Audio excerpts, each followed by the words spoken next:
Hello, I'm Russell. I'm from Guideline, and I'd like to answer the question that every organisation should be asking itself, which is, how do we become compliant? Specifically thinking about regulations that every organisation has to comply with, the first thing that we need to know is what's required.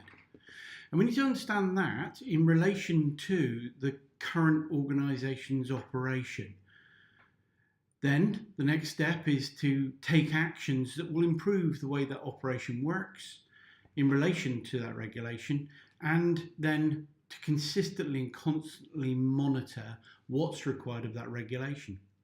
Now, of course, regulations change, and there might be guidance or case studies that have to be, and case law that has to be applied also.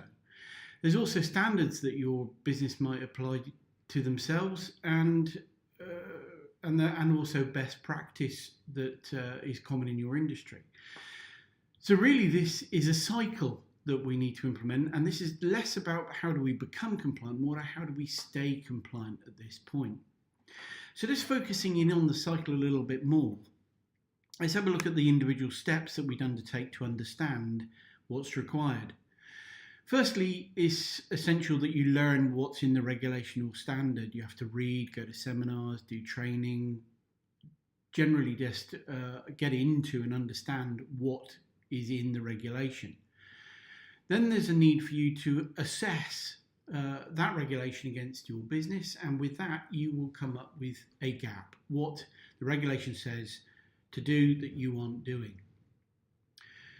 Now, of course, your current operation also changes. There might be the change in location. It could be a change in your products and services that you deliver.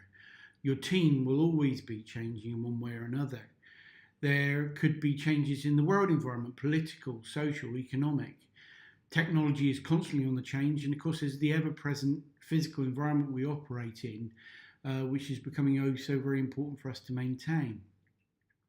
So once you know your gap, then you have to define what action you need to take to close that gap or to remove that gap between you and that regulation or standards requirements. Once you know what you want to do, you need to plan it, need to resource it, need to be able to budget for it, and then eventually you need to move to actually implement changes, and that gives you an improved operation, which might be fully compliant, might be just a step on the way. So then there's a need for you to test what you've done actually works. Does it deliver on the compliance requirement? Then you need to make sure that you have the ability to prove that you're compliant. This is about good documentation, good processes, maintaining appropriate records of what you're doing is compliant.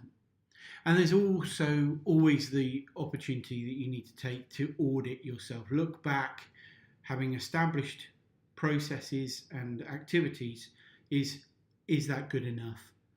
Still good enough? And does it still align to what's required? Because lo and behold, regulations will change, guidance will be issued, and best practice will constantly improve.